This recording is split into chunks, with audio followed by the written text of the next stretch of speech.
Find the equation in the form y equals mx plus c for a straight line that passes through the points -4, 8 and 1, 3. So the first thing we're going to do is assign this point to be x1, y1 and this point to be x2, y2.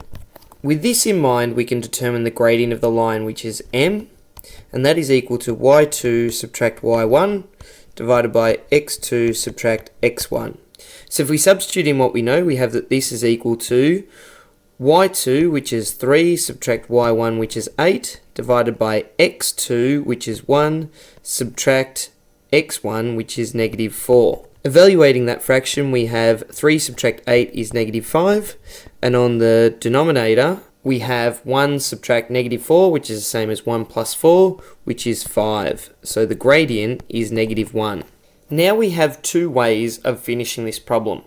The first method uses the equation y equals mx plus c, where the first thing we do is we sub in the value of m that we know. So we know that it is y equals -x plus c. Next, we substitute one of the points in to find the value of c. So to do this, we're going to select the easiest one, which is 1, 3. So that gives us 3 is equal to -x, which is 1 plus c. Therefore, c is equal to 4. Therefore, the equation of the line that goes through the points described above is y is equal to -x plus 4. We can also use a second different method to solve this question. This method makes use of the equation y subtract y1 equals m times x take x1. So for this equation, we're going to substitute in m equals -1, which is the gradient, and we're going to use the second point this time, which means we're going to sub in x1, y1 is equal to -4, 8.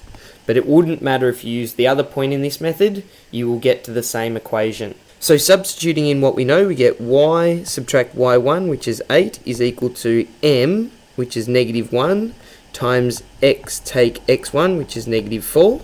Therefore, we have y subtract 8 is equal to, and then we're going to distribute this negative sign through the bracket. So we're going to have -x, and we need to remember that these two negatives here make a positive. So when we distribute the negative through, we have -4. And then to get y by itself, we need to plus 8 to both sides of the equation. Therefore, we find that the equation of the line is y is equal to -x plus 4, which is the same as what we found using method 1.